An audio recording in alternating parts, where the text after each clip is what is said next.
Hello, everyone. Hola, mundo. Welcome to VOCES Poderosas 2024. I'm Jackie Bouvier, here to shine a light on our nation's most powerful voices of influence. I'm honored, just honored to have created such a movement that highlights and celebrates the brilliance of our best Latinos and leaders here in the nation.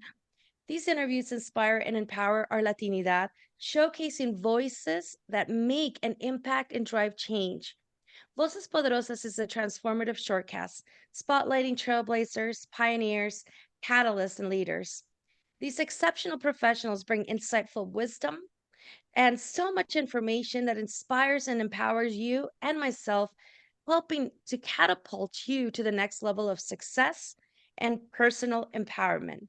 Today, today I'm beyond honored to have someone I consider my dearest and friend and mentor.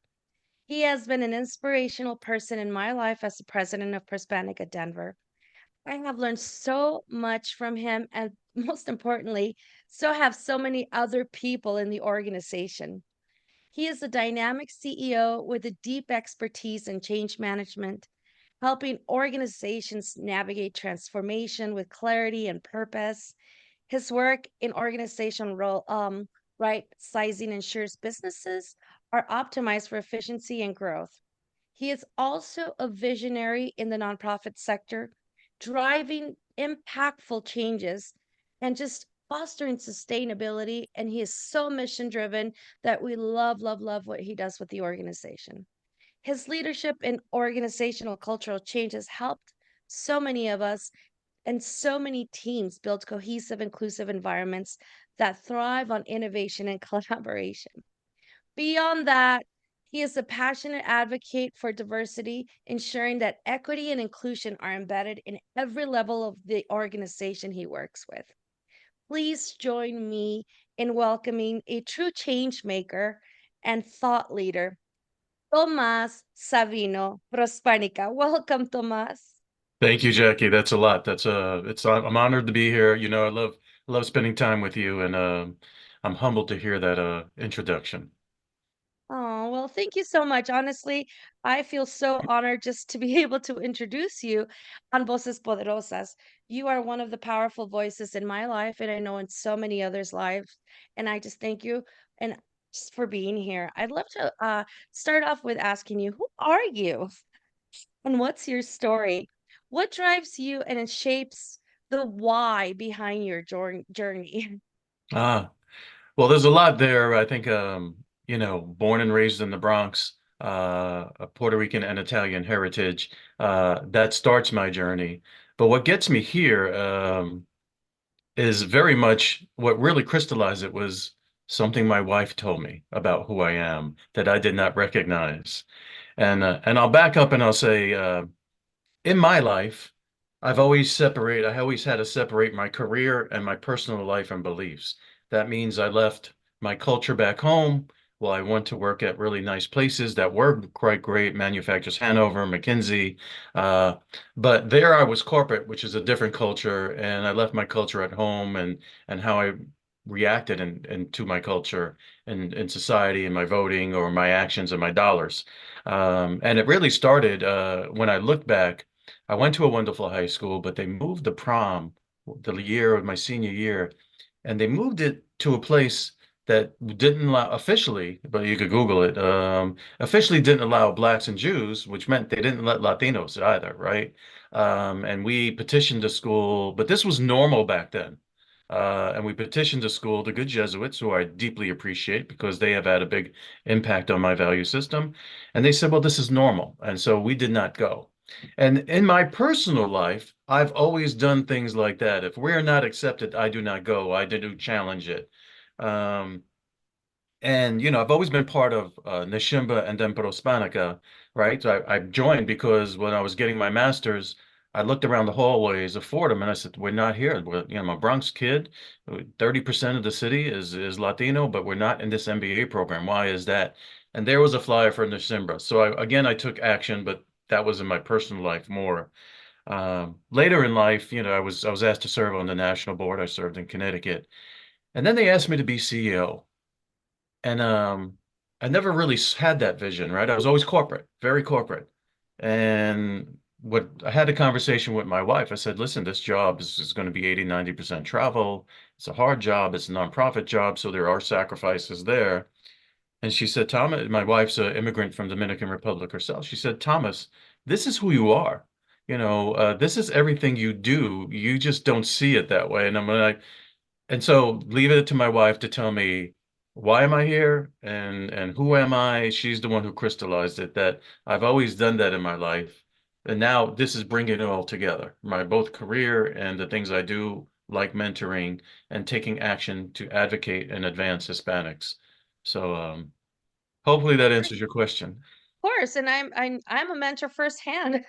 I love the way that you care and that you are there for everyone that is there with you. And so I just want to say that I appreciate that very much because you have a wealth of knowledge that you transfer to others, and that is great. It helps our growth. And so, in the spirit of Hispanic Heritage Month, and knowing that uh, we are so busy this month, as you said earlier, and so I was just wondering, what does Hispanic Heritage Month mean to you as a professional?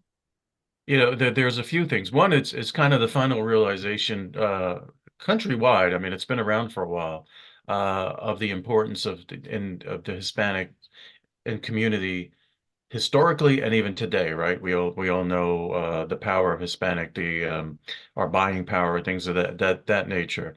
But it's also a greater chance, even for ourselves as Latinos, to take a look at, our own diversity, by the way, right? There's, I think, a lot of people, one thing we're trying to do in Prospanica is when some of our webinars are really teaching us who we are, right? As a people as a whole, right? We often uh, identify as a country of origin, right? And yet we have all these countries that make us up with a lot of different nuances, a lot of commonality, hard work, family, for sure. But and there's a question of where have we been as a people, right? Really, because the Hispanic term is and national notions of us being together since maybe in 1970, some would argue 60. So it's kind of a great exploration of for us to celebrate, come together and learn from each other, right? I mean, we talk, you and I talk about, you going back to El Salvador.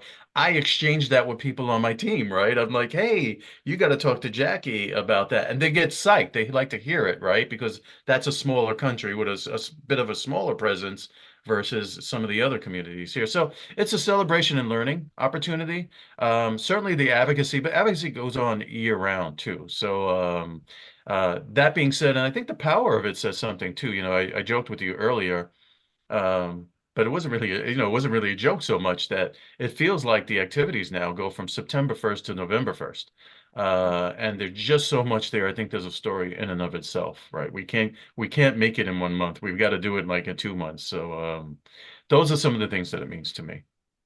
Well, I have another question for you. I would like to know, as a professional, what insights can you share to encourage and empower our Latino community, particularly in areas like AI, diversity? These are topics that have been talked about a lot. And so, curious to hear your take on these two. Yeah, AI for some people still new. I think you have to throw it to yourself. Actually, I think um, it's probably easier than people think if you're a little intentional about it with some experimentation. And it is powerful, and it can come in a lot of different ways. Certainly we've adopted some of it for some of our people, and we'll adopt more in terms of our team. Uh, but it is something everyone kind of has to know. It's the common language now in terms of you should really learn how to use it as a tool, maybe not everywhere, but to your best of your ability. I mean, one of the classic easy examples, which is a little different than normal, all my life, well, since we've had email, when someone gets really angry, the first thing you say is, don't answer that email. You're angry, right? So Oh, yeah. now, but if you have to answer the email because it's urgent, you wind up saying, hey, go to AI and ask it to write it in a professional or even happy tone and Kind. right and so and it does that. You still have to proof it, but it still does it, right? So even in little ways it could help you, in big ways it could help you. And I think we're still all learning as groups How can you make it work in a group? And that's what we're looking at. And diversity, I think, um, it's changing. It's, it's being challenged, and maybe I think, a lot of that may be for the good because it could take our understanding to the next level. It's a pain point for us this year. We have, Sid Wilson, the CEO of VOCES, walking from Washington, D.C., as we speak, to Wall Street to advocate for diversity. But we bring we talk about this when we talk about our national board or other groups.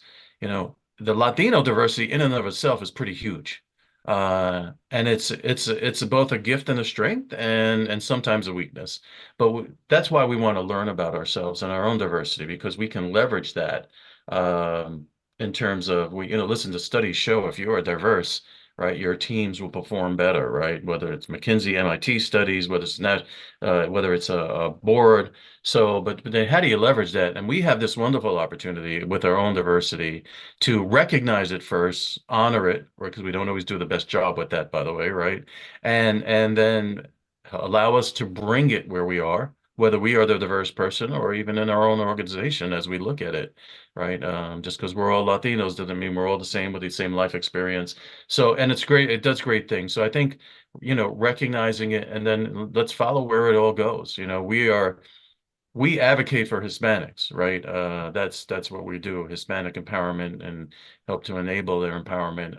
But diversity, I think, is just like diversity is kind of a key, just like AI is becoming an everyday term. Diversity, one way or another, maybe not the DEIO model, is a necessity for performance. So, and we bring that. So I think, but we still have to recognize it. So those are some of the insights we need to know. Sometimes I think early on in the Shimba days, you'd have the New York Latinos kind of thought everybody was like them around the country. And then I'm like, well, no, hold on a second, because the Latinos in Miami are different from those in Texas, from those in California. They're different.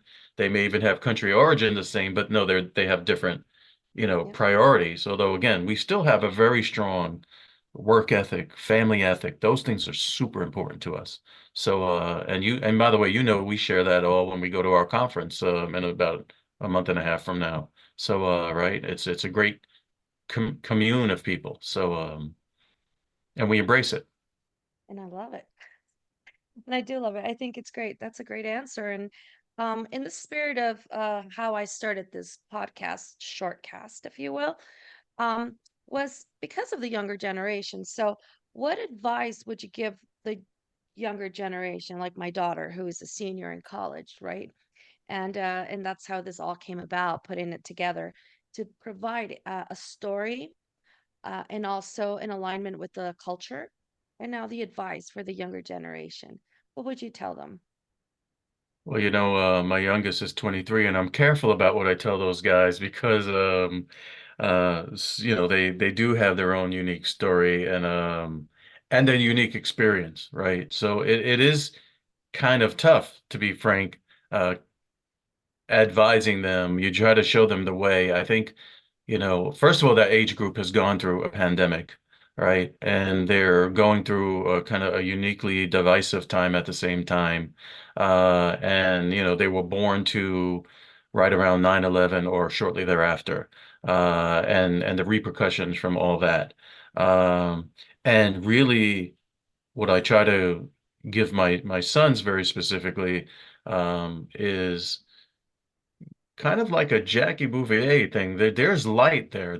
We need to shine a light. I know you're seeing a lot of negativity out there, but the truth is, like even when in the national office, if something goes wrong in the organization, we only need to, I'll always stop and say, okay, now let's look at everyone who's doing all the great stuff. Let's look at a Jackie reviving Denver chapter and bringing all kinds of positivity to it, or a New Jersey chapter. We talked about Randy Gomez earlier and what she does, and there's so much wonderful things going on if we only shine the light on it. Oh, I picked up your theme. Sorry, but Love it. but if we, but if when we shine the light on it, right? I know they're not going to get it on the news, and the news is problematic, especially today.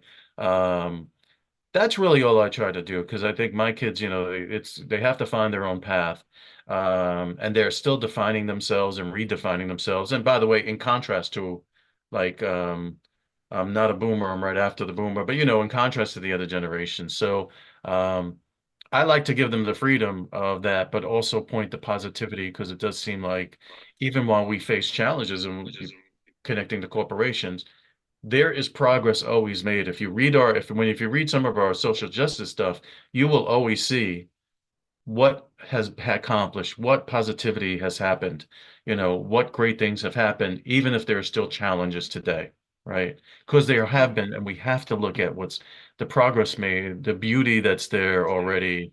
And I think that can only leave them to go positive and choose their path in a positive way and not just react to the negativity they've experienced themselves. So I know that's pretty general, but It's great advice. my particularly my kids when I think about it, they were brought up to lead their own path and boy, they certainly remind me about that all the time. Great young men, by the way. I'm very proud of their contributions already, but they remind me. Your voice is powerful, and your willingness to share your journey is a testament to your kindness.